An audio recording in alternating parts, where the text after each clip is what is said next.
Jaya TV நேயர்களுக்கு என்னுடைய அன்பான வணக்கம். எங்கிருந்து ஆரம்பிக்கிறது, எப்படி ஆரம்பிக்கிறது, இது கொஞ்சம் எமோஷ்னலான பதிவாகவும் இருக்கலாம், தெரியல. ஒவ்வொருத்தருக்கும் ஒரு ஆரா இருக்கும்.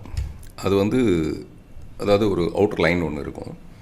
எனக்கு அது எப்படி இருக்குன்னா, இந்த மாதிரி விருதுகளால் என்னுடைய வீட்டை அலங்கரிக்கிறதுக்கு நான் அலங்கார பொருட்கள் ஒன்றுமே வாங்கலை. என்கிட்ட இருக்க விருதுகள் மட்டும்தான். நிறைய விருதுகள் இது வரைக்கும் வந்திருக்கு. இப்போ கிடைச்சிருக்க இந்த 10 விருது ரொம்ப பெருமையான, அப்புறம் ரொம்ப என்ன சொல்லுவாங்க, டைம்லி கிஃப்ட்னு வாங்கலை, அந்த மாதிரி இது ஒரு சரியான நேரத்துக்கு வந்திருக்க இந்த 10 விருதுகள். அந்த விருதுக்கு நன்றி சொல்கிறதுக்கு முன்னாடி முதல்ல இந்த வருஷத்தில் இந்த 16லேருந்து 22க்குள்ளே விருது வாங்கியிருக்க அனைத்து கலைஞர்களுக்கும், இயக்குநர்களுக்கும், நடிகர்களுக்கும் எல்லாருக்குமே என்னுடைய மனப்பூர்வமான வாழ்த்துக்கள். அந்த லிஸ்ட்டில் பார்த்தீங்கன்னா, சிறந்த நடிகர்கள் விக்ரம் பிரபு, விஜய் சேதுபதி, ஆர்யா, சூர்யா, அப்படி ஒரு பெரிய லிஸ்ட்டு. இந்த பக்கம் ஜோதிகா, மஞ்சு வாரியர், சாய் பல்லவி, கீர்த்தி சுரேஷ், இயக்குநர்களை சுதா குங்குரா, லோகேஷ் கனகராஜ், இந்த மாதிரி பிரபலமான இப்போ பிரபலமாக இருக்கிற நிறைய இயக்குநர்கள், நடிகர்களுக்கு நடுவில் பார்த்திபனோட ஃபோட்டோவும் வந்திருக்கு. அதுதான் எனக்கு ரொம்ப பெருமையாக இருக்குது. அந்த பெருமைன்னு சொல்லும்போதே கொஞ்சம் தடுமாற்றமாக இருக்குது எனக்கு.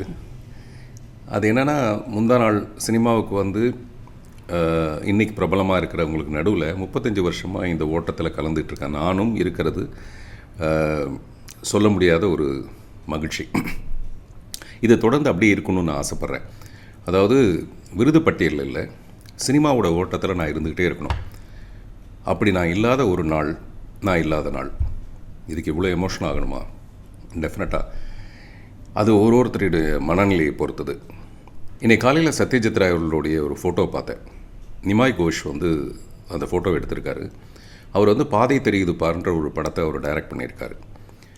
அந்த சத்யஜித் ராய் புகைப்படத்தில் பால்கனியில் அவர் நடந்து வர மாதிரி அழகான ஒரு பூச்செடிகள்லாம் இங்கே இருக்குது. ரொம்ப எளிமையாக, ரொம்ப அழகாக வாழ்ந்திருக்காரு. ஒரு 100 வருஷம் வாழ்கிறவனுக்கு பேர் ஆயுஷ்மானாக இருந்தால், அதுக்கு மேலேயும் கிட்டத்தட்ட ஒரு 500-600 வருஷம் வாழ்கிறவன் ஒரு கலைஞன். அது எப்படி வாழ்கிறான்னா, அவனுடைய படைப்புகள் மூலமாக தான். இப்போது சத்யஜித் ராய் உயிரோடு இருக்கிற மாதிரி தான் எனக்கு ஒரு ஃபீலிங் இருக்குது. இப்படி நானும் தொடர்ந்து நிறைய நல்ல படங்கள், புதிய பாதை தொடங்கி ஒத்த செருப்போ, இரவு நிழலோ, அந்த மாதிரி நல்ல நல்ல படங்கள் பண்ணணும்னு நினைக்கும்போது, அதுக்கு உரிய அங்கீகாரம் கிடைக்கும்போது தான் அது பெரிய பெருமையாக, மரியாதையாக இருக்குது. அது கிடைக்காதப்போ மனம் மயானம் ஆகிடுது. நான் இப்போ ஒரு ஷார்ட் ஃபில்ம் ஒன்று எடுக்கலான்னு யோசனை பண்ணியிருக்கேன். எல்லோரும் ஷார்ட் ஃபில்ம் எடுத்துகிட்டு சினிமாவுக்கு வருவாங்க. இப்போ நான் நிறைய படங்களை எடுத்துகிட்டு இப்போ நான் ஒரு ஷார்ட் ஃபில்ம் எடுக்கலான்ட்டு நான் துபாய்க்கு போகிற வழியில் பிரபுதேவா என்னோட வந்திருந்தார். அவர்கிட்ட அந்த ஐடியாவை சொன்னால், ரொம்ப பிரமாதமாக இருக்குது சார், உடனே பண்ணுங்க அப்படின்னாரு. உடனே பண்ணுறதுக்கு முன்னாடி உங்களோட நான் பகிர்ந்துக்கிறேன். அது நிறைய ஹிட்ஸ் கொடுத்து இப்போது மார்க்கெட் இல்லாத ஒரு நாயகன், ஒரு மிகப்பெரிய பிரபலமான ஒரு நடிகருடைய மரணத்துக்கு போகிறாரு. அங்கே இருக்கிற கூட்டம் குறைவாக இருக்குது. அப்புறம் அவர் பீக்கில் இருந்த மாதிரி இல்லை. அவருக்கு மார்க்கெட் போனதுக்கப்புறமேல அவர் ஒரு சராசரியாக ஒரு கேரக்டர் ஆர்டிஸ்ட் மாதிரி மாறிடுறாரு. அதனால் அந்த கூட்டம் அப்படி இல்லை. எனக்கு தெரிஞ்ச மக்கள் திலகம் எம்ஜிஆர் மட்டும்தான் ஒரு உயரிய அந்தஸ்தில் இருந்த ஒரு நடிகராக இருந்து அப்படியே அரசியலுக்கு போய் அங்கே ஒரு உச்சம் பார்த்து அப்படி தான் அவருடைய மறைவு இருந்தது. அது எல்லாருக்கும் நிகழ்கிறதில்லை. அந்த மரணத்தில் அந்த நடிகனுக்கு ஒரு மிகப்பெரிய ஒரு விஷயம் புலப்படுது. நம்ம ஒரு நேரத்தில் மார்க்கெட்டில் பீக்கில் இருக்கோம், அப்புறமேல மெதுவாக சரிஞ்சு அப்படியே ஒதுங்கி அப்புறம் கேட்பாரற்ற ஒரு நிலைக்கு மாறிடுறோம். மறுபடியும் எப்படியாவது கஷ்டப்பட்டு ஒரு படம் பண்ணணுன்னா, அந்த நாயகன் கஷ்டப்பட்டு ஒரு பெரிய படம், கமர்ஷியல் படம் பண்ணி அதோட மாபெரும் வெற்றி விழா நேருண்டோர் ஆடிட்டோரியம் மாதிரி ஒரு இடத்துல ஒரு பெரிய விழா நடக்குது. அதில் அந்த நாயகன் நடந்து வரும்போது அவனுக்கான கிளாப்ஸு, ஆரவாரம், விசில் எல்லாமே பெரிய லெவலில் இருக்குது. அவன் மேடை ஏறி பேசுகிறான். அவன் என்ன சொல்கிறான்னா, என்னுடைய கடைசி நிமிஷம் வரைக்கும் இந்த ஆரவாரமும் கிளாப்ஸும் விசிலும் இருக்கணும்னு ஆசைப்பட்றேன். அது முடியுமான்னு எனக்கு தெரியல. ஆனால் நான் கிரிமினலாக அதுக்கு ஒரு நல்ல யோசனை ஒன்று பண்ணியிருக்கேன். ஒன்று, என்னுடைய கடைசி காலத்துக்கு இந்த விசிலும் ஆரவாரமும் இருக்கணும். அப்படி இல்லைன்னா இந்த விசிலும் ஆரவாரமும் இருக்கிறதே என்னுடைய கடைசி தருணமாக இருக்கணும் அப்படின்னு சொல்லிட்டு உள்ளேருந்து ஒரு பாய்சன் பாட்டிலை எடுத்து மக்கள் முன்னாடி கிடுகிடுன்னு குடிக்கிறான். மக்கள் பயங்கர ஷாக்காகி அப்படி எழுந்திருக்கிறாங்க. அவன் சொல்கிறான், என்னுடைய வாழ்க்கைன்றது உங்களோட தான், அது உங்களோட தான் முடியும்னு ஆசைப்பட்றேன்னு சொல்லிட்டு அப்படியே சுருண்டு விடுறான். கட் பண்ண அப்போலோ ஹாஸ்பிட்டல் மாதிரி அவனுக்கு ஏகப்பட்ட டியூபுகள் பொருத்தி பல்ஸ் வந்து குறைஞ்சிக்கிட்டே இருக்குது. அப்போலோ ஹாஸ்பிட்டலுக்கு வெளியில் ஒரு பெரிய கூட்டம். தலைவா வா தலைவா, நாங்கள்லாம் இருக்கோம், தலைவா வா தலைவான்னு ஒரு பெரிய ஆரவாரம். மக்கள் தலைவர் எம்ஜிஆருக்கு வந்து அந்த மாதிரி தான் அப்போலோ ஹாஸ்பிட்டலில் இருக்கும்போது வெளியில் ஒரு பெரிய கூட்டம் நின்றுட்டு இருந்தது. அந்த கூட்டத்தில் நானும் நின்று இருக்கேன். இப்போது அவன் மேலே ரொம்ப அபிமானம் உள்ள ஒரு பெண்மணி, ஒரு இளம் பெண்மணி, அது யாருக்குமே தெரியாத ஒரு காதல். அந்த பெண் உள்ள வரா. அவனை காப்பாற்ற முடியாதுங்கிற மாதிரியான டாக்டர்ஸோட எக்ஸ்ப்ரெஷனை பார்க்குறா. அந்த ரூம் வந்து ஃபுல்லி க்ளோஸ்டு. அவன் நேராக போகிறா, அந்த ஜன்னல்லாம் திறந்து விட்றா, கதவெல்லாம் திறந்து விட்றா, கர்ட்டன்லாம் திறந்து விட்றா. அவங்களுக்குலாம் ஒன்றும் புரியல. நேராக போகிறா. அவனோட பொருத்தப்பட்டிருக்க ஆக்சிஜன் டியூப்லேருந்து நிறைய டியூப், அது எல்லாத்தையும் பிடுங்கி கீழே தூக்கி போடுறா. யாரும் தடுக்க முடியாத மாதிரி ஒரு அதிர்ச்சியில் அப்படி பார்க்குறாங்க. இப்போ ஜன்னல் வழியாக கீழே அந்த ரசிகர்களுடைய சத்தம், வா தலைவா, நான் இருக்க தலைவா, வா தலைவான்னு சொல்லிட்டு அவங்க கத்துற அந்த ஆரவாரம் வந்து மெதுவாக அவனுடைய காதுகளில் கேட்குது. இப்போ அந்த பல்ஸ் வந்து மேல் எழும்புது, பட முடியுது. இது வந்து நம்ம வேறு என்ன சொல்கிறது, உள்ள கிடக்கு, உள்ள என்னெல்லாம் கிடக்கோ அது எல்லாத்தையும் எப்படி வெளியில் கொண்டு வரதுங்கிற மாதிரியான ஒரு எண்ணத்தில் இந்த மாதிரி ஒரு படம். இது வந்து உண்மையான மனநிலை தான். அப்படி டீன்ஸ் வெளியாகி 1.5 வருஷம் ஆகிடுச்சு. இன்னும் நான் அடுத்த படத்தை துவங்கவே இல்லை. நான் வந்து யாரோ ஒரு தயாரிப்பாளரோட சேர்ந்து படம் பண்ணலான்னா, தயாரிப்பாளர்களுக்கு என்ன வேணும்னா கடைசியாக அவர் என்ன ஹிட்டு கொடுத்தாரு, அவர் எவ்வளோ திறமைசாலி அப்படின்லாம் கிடையாது. இதில் நிறைய அவமானங்கள். சில பேரால் படம் பண்ண முடியலன்னு சொல்ல மாட்டாங்க. அது வந்து நான் முதல்ல சான்ஸ் தேடி அலையும் போது 7ஆம் தேதி வா, 15ஆம் தேதி வா, அப்புறமேல 28ஆம் தேதி வா, முடிஞ்சால் 33ஆம் தேதி வான்னு சொல்லுவாங்க. அந்த மாதிரியே இப்போது அது வந்து அது இன்னும் கொஞ்சம் அழகாக, இது ஒரு 5 ஸ்டார் ஹோட்டலில் இப்போ நடக்கிற ஒரு ஏமாற்று வேலையாக முடியலன்னு சொல்லாமே அதில் அவங்களுடைய தயக்கத்துக்கு காரணம் நமக்கு நல்லா தெரியும். அதனால் ஒரு பெரிய வெற்றி படத்தை கொடுத்துட்டு தான் மறுபடியும் வேறு யார் கூட சேர்ந்து படம் பண்ணலாங்கிற லெவலுக்கு மனசில் வந்து கொஞ்சம் சங்கடங்கள் இருக்கிற நேரத்தில் இந்த விருது வந்து என்னை ரொம்ப உற்சாகப்படுத்தியிருக்கு, ஊக்கப்படுத்தியிருக்கு. 1 இல்லை 10 விருதுகள். மாவீரன் கிட்டு அந்த படத்தில் ஒரு சிறந்த குணச்சித்திர நடிகருக்கான விருது. அதுக்குரிய நன்றி வந்து இயக்குனர் திரு சுசீந்திரன் அவர்களுக்கு.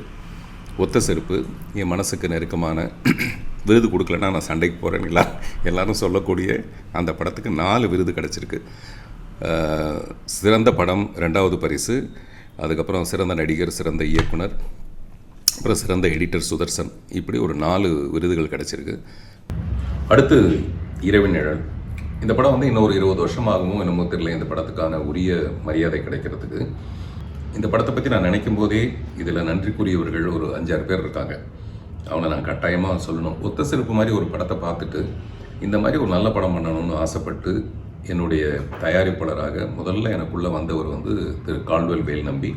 அவர் மூலமாக பாலா சுவாமிநாதன், பிஞ்ச் ஸ்ரீனிவாசன், அன்ஷு பிரபாகர், ரஞ்சித் தண்டபாணி, இந்த மாதிரி அமெரிக்காவில் இருக்கிற என்னுடைய நண்பர்கள் இந்த படத்துக்கு ஒரு பொருளுதவியாகவும் பேருதவியாகவும் இருந்திருக்காங்க. அவங்க எல்லாருக்கும் இந்த நேரத்தில் நான் என்னுடைய மனப்பூர்வமான நன்றியை தெரிவிச்சுக்கிறேன். நாகர்கோயிலில் வந்து ஒரு நண்பர் விஜய்ங்கிற ஒரு நண்பர் வந்து இந்த படத்தை பற்றி அலசி ஆராய்ஞ்சி இந்த இரவின் நிழல் ஏன் கொண்டாடப்படணும் அப்படிங்கிறதுக்கான ஆனால் எதிர்மறை விமர்சனங்களுக்கெல்லாம் அவர் வந்து பதில் சொல்லியிருக்காரு. அதில் எனக்கு விருப்பம் இல்லை. நான் எப்போவுமே எதிர்மறை விமர்சனங்களுக்கு வந்து நான் பதில் சொல்கிறது இல்லை. என்னுடைய வேலை நான் அந்த படத்தை எடுத்து முடிக்கிறது. அந்த மாதிரி அதே மாதிரி இவனில் இருக்கிற ஒரு வசனத்தை இப்போ நான் சமீபத்தில் ஒரு நண்பர் வந்து அது எவ்வளோ பிரமாதம்னு சொல்லியிருந்தார். அதே மாதிரி கோபிநாத்னு ஒரு நண்பர் கனடாவில் இருந்து அவர் வந்து பார்த்திபன் இந்த இண்டஸ்ட்ரிக்கு எவ்வளோ அவசியம் அப்படின்னா அவங்க பதிவு பண்ணியிருந்தாங்க. அதெல்லாம் பார்க்க நம்ம ஒன்றுமே செய்யலை, எதுவும் கிழிக்கலை அப்படிங்கிற மாதிரி ஒரு மனநிலை வரும்போது அதெல்லாம் ஒரு உற்சாகமாக இருக்குது. அப்படி இருக்கும்போது தமிழக அரசோட இந்த 5 விருதுகள் இரவின் நிழல் படத்துக்காக. சிறந்த படம் சிறப்பு பரிசு, அதுக்கப்புறம் மறைந்த ரோபோ சங்கர் அவருக்கு வந்து சிறந்த நகைச்சுவை நடிகருக்கான ஒரு விருது, ஒளிப்பதிவாளர் ஆர்த்தர் வில்சனுக்கு கிடைச்சிருக்கிறதுல எனக்கு மகிழ்ச்சி. அதே மாதிரி முதல் முறையாக பின்னணி பாடியுள்ள ரஹ்மான் சாருடைய டாக்டர் கத்தீஜா ரஹ்மானுக்கும் ஹரிச்சரனுக்கும் இது கிடைச்சிருக்கு.